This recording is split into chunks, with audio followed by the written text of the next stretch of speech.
Assalamualaikum warahmatullahi wabarakatuh. Alhamdulillahirabbil alamin. Wassalatu wassalamu ala asyrafil anbiya wal mursalin wa ala alihi wa sahbihi ajma'in.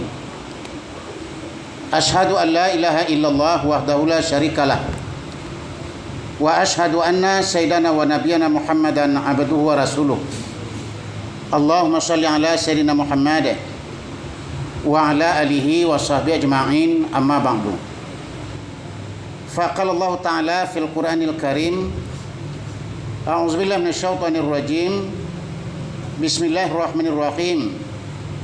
Wallahu akhrajakum min butuni ummahatikum la ta'lamuna syai'a wa ja'ala lakumus sam'a wal absara wal af'idah la'allakum tashkurun. Shadaqallahul azim.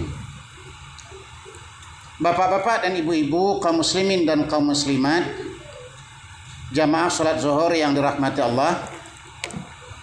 Pertama, kita bersyukur kepada Allah Subhanahu wa taala yang telah melimpahkan rahmat dan kurnia kepada kita semua.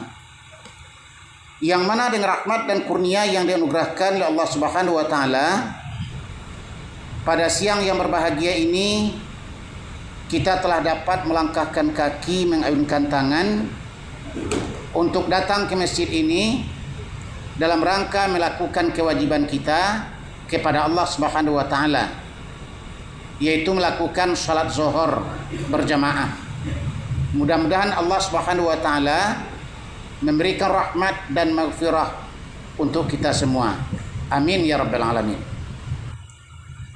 Kemudian salawat dan salam kita kirimkan kepada arwah junjungan Nabi Muhammad sallallahu alaihi wasallam, yang mana beliau telah membimbing umat manusia dari alam kejahilan kepada alam yang berilmu pengetahuan seperti yang kita rasakan pada saat ini.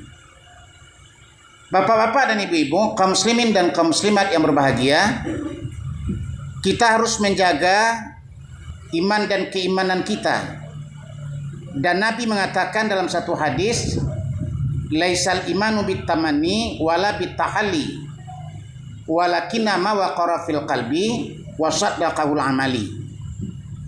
Iman itu, kata beliau, bukanlah angan-angan dan bukan merupakan hayalan, tetapi iman adalah apa yang diikrarkan oleh lidah kita lalu diiringi oleh perbuatan anggota-anggota kita untuk melakukan ketaatan kepada Allah akibat daripada iman dan keimanan kita tersebut. Bapak-bapak dan ibu-ibu yang terhormat, karena kita menyatakan iman, maka kita datang memenuhi seruan Allah Subhanahu wa taala untuk melakukan salat, berkunjung ke masjid, bermunajat kepada Allah dan menunaikan kewajiban kita. Dan jelas dalam Al-Quran Allah terangkan tanda-tanda orang yang beriman kepada Allah. Kita tidak akan meraba-raba menanyakan apakah tandanya orang itu beriman. Jelas Allah katakan dalam Al-Quran, apakah tandanya orang yang beriman? Kita baca misalnya dalam surah Al-Anfal ayat yang kedua. Yang pertama, iza zukirallah wajilat qulubuhum. Bila disebut nama Allah saja, bergetar hatinya. Bergetar hatinya artinya dia bergerak untuk melakukan dan memenuhi panggilan Allah Subhanahu wa taala apabila dia mendengar orang menyebut nama Sang Penciptanya. Bapak-bapak dan ibu-ibu yang terhormat, dan ini setiap saat kita mengalaminya. Apabila masuk ke zuhur misalnya, ada orang yang menyeru untuk melakukan salat, untuk menunaikan kewajiban kepada Allah. Demikian juga dengan waktu-waktu yang lain. Tetapi pertanyaannya, apakah semua orang yang sudah mengaku beriman telah memenuhi seruan tersebut? Kalau di kita diseru dengan kalimat hayya 'alas shalah, marilah melakukan salat, apakah kita sudah bersegera datang untuk melakukan salat. Karena orang-orang yang beriman akan ada getaran pada jiwanya, ada getaran pada hatinya untuk kembali kepada Allah, mendekat kepada Allah di waktu disebutkan oleh orang nama Allah tersebut. Bapak-bapak dan ibu-ibu, kaum muslimin dan kaum muslimat yang berbahagia, demikian juga Allah katakan orang yang beriman, wa idza tuliyat alaihim ayatuhu zadathum imana.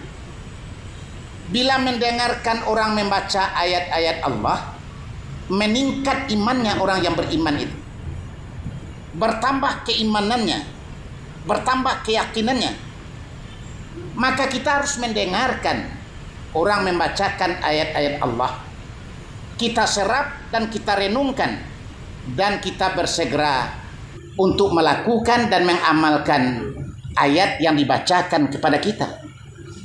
Bapak-bapak dan ibu-ibu yang terhormat, makanya kita mempunyai kewajiban kepada ayat-ayat Allah, yaitu Al-Quran yang terbentang di hadapan kita. Apa kewajiban kita kepadanya? Yang pertama, mempelajarinya. Pelajarilah Al-Quran itu, karena itu kitab suci kita umat Islam. Yang kedua, memahami hukum-hukum, perintah-perintah ataupun larangan-larangan yang terkandung di dalamnya. Dan yang ketiga, mengamalkan isinya. Kita amalkan dengan ikhlas. Yang diperintahkannya kita lakukan. Kita lakukan dengan ikhlas. Yang dilarangnya kita tinggalkan. Kita tinggalkan dengan ikhlas. Orang-orang yang beriman, bapak-bapak dan ibu-ibu yang terhormat, tidak akan keberatan meninggalkan yang dilarang oleh Al-Quran, kitab sucinya. Dan juga tidak akan keberatan mengerjakan yang diperintahkan oleh Al-Quran, yaitu kitab sucinya. Jadi kita tidak merasa keberatan meninggalkan yang dilarang Allah. Nah, kaum muslimin yang berbahagia, maka dengan itu nampak cirinya kita sebagai orang yang beriman itu. Kita tidak perlu lagi bertanya apakah kita sudah menjadi orang yang beriman. Ini Allah yang bilang, inilah orang beriman. Imannya akan bertambah bila mendengarkan ayat-ayat Allah, ayat-ayat Tuhannya dibacakan. Bapak-bapak dan ibu-ibu yang terhormat, kemudian Allah katakan, kalau betul kamu beriman kepada Allah, salah satu sikapnya adalah wa ala rabbihim yatawakkalun, bertawakal kepada Allah, menyerahkan diri kepada Allah, dan meyakini dalam hati kita, dalam keyakinan kita, bahwa apapun yang Allah berikan kepada kita, yang terjadi dalam kehidupan kita ini, itulah yang terbaik untuk kita menurut ukuran Allah Subhanahu wa taala. Maka tidak akan ada kejengkelan, tidak akan ada kekesalan atas takdir yang berlaku dalam kehidupan kita. Bapak-bapak dan ibu-ibu yang terhormat, kita manusia ini cuman hanya bekerja, berusaha. Lalu kerja dan usaha kita itu kita iringi dengan doa. Sedangkan hasilnya dari kerja dan usaha yang kita lakukan itu adalah ketentuan Allah. Kadang-kadang yang kita minta lain, yang Allah berikan lain. Jangan sampai kita merasa jengkel dengan ketentuan Allah tersebut. Jangan sampai kita merasa kesal. Kenapa demikian? Itu yang terbaik untuk kita menurut pandangan Allah Subhanahu wa taala. Maka itu namanya bertawakal kepada Allah. Kaum muslimin dan kaum muslimat yang berbahagia, dan bukanlah berarti bertawakal itu tanpa usaha atau menunggu saja ketentuan dari Yang Maha Kuasa. Karena Nabi sendiri menggambarkan kepada sahabat-sahabat beliau bahwasanya bertawakal kepada Allah itu terletak di ujung usaha kita. Setelah kita usaha maksimal, barulah kita menyerahkan hasilnya kepada Allah Subhanahu wa taala. Bapak-bapak dan ibu-ibu yang terhormat, ayat selanjutnya Allah taala berfirman, allazina yuqimuna shalah wa mimma razaqnahum yunfiqun. Orang yang beriman, kata Allah, dia dirikan salat dengan baik dengan sempurna, karena itu merupakan kewajiban kita. Inilah tujuan kita berkumpul di masjid setiap waktu, mendirikan salat dengan baik. Padahal di tempat-tempat lain, di tempat kerja kita misalnya, kita juga bisa melakukan salat. Tapi kita ingin melakukan yang terbaik berjamaah. Karena bapak-bapak dan ibu-ibu yang terhormat, di mana-mana kita bisa salat, bahkan di tepi sungai sekalipun. Tetapi lebih baik salatnya di rumah. Daripada di rumah, lebih bagus di musalla. Daripada di musalla, lebih bagus di masjid. Dan masjid ini memang sudah menjadi tempat untuk mengabdi kepada Allah, beramal kepada Allah. Kita gunakan untuk tempat bersujud kepada Allah. Maka kita gunakan dengan sempurna. Ini menunjukkan keimanan kita.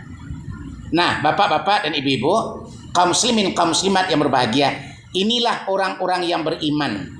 Maka mari kita baca diri kita, kita baca keadaan kita masing-masing. Sudah adakah sifat-sifat tersebut dalam diri kita? Ya, yang terakhirnya adalah menafkahkan harta di jalan Allah. Wa mimma razaqnahum yunfiqun. Sebagai rezeki yang Allah anugerahkan, kita pergunakan untuk jalan-jalan yang bermanfaat bagi agama Allah Subhanahu wa taala. Maka ini ciri orang yang beriman. Bapak-bapak dan ibu-ibu yang terhormat, maka dengan itu kita sangat patut sebagai umat Islam, sebagai umat yang beriman, merasa-rasakan apakah tanda-tanda ini ada pada diri kita. Kalau sekiranya ada, tentu kita bersyukur kepada Allah Subhanahu wa taala.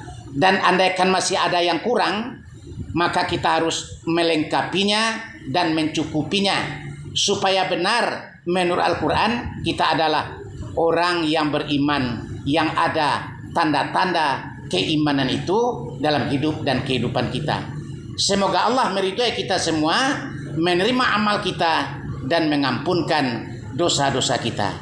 Demikian bapak-bapak dan ibu-ibu yang terhormat, terima kasih dan mohon maaf. Wassalamualaikum warahmatullahi wabarakatuh.